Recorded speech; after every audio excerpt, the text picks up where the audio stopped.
তাদের ভূমিকা আসলে অনেক অপরিসীম এবং আমরা কখনো কখনো তাদের এই জিনিসগুলো বুঝতে পারি না।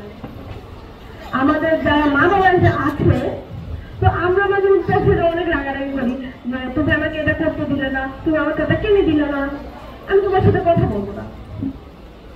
এই জিনিসটা আসলে ঠিক নয়, কিন্তু আমাদের তো এই জিনিসটা বোঝা উচিত যে মা বাবা কেন করেছে জিনিসটা। তারা কিন্তু আমাদের সবসময় ভালো চায় এবং তাই তারা আমাদের সঠিক পথে নিয়ে যেতে চায়।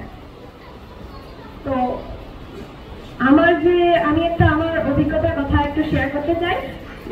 আমি এই সময় বৃত্তি পরীক্ষা দিচ্ছি, তো তার আগের দিন আমি অনেক নার্ভাস ছিলাম যে আমি কিভাবে কি করবো, আমি কোনটা পড়বো, কি পড়বো, আমি যদি ভুলে যাই, আমার যদি পরীক্ষাতে সময় না থাকে, আমি অনেক ভয় পেয়েছিলাম।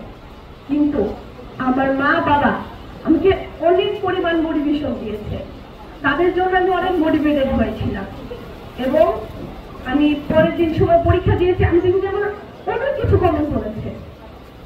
আসলে এই পিছনে মূল অবদান রেখেছে যারা, তা হচ্ছে আমার মা বাবা এবং আমার শিক্ষক।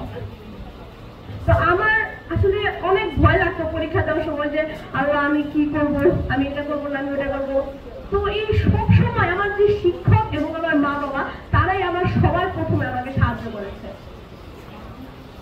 এবং সর্বশেষে একটা জিনিস বলতে চাই যে আমাদের যাদের মা বাবা নেই তারাই কিন্তু আসলে কষ্টটা বুঝতে পারে, কিন্তু যাদের মা বাবা আছে আমাদেরও বোঝা উচিত যে তাদের অবদানটা আমাদের জীবনে কতটুকু।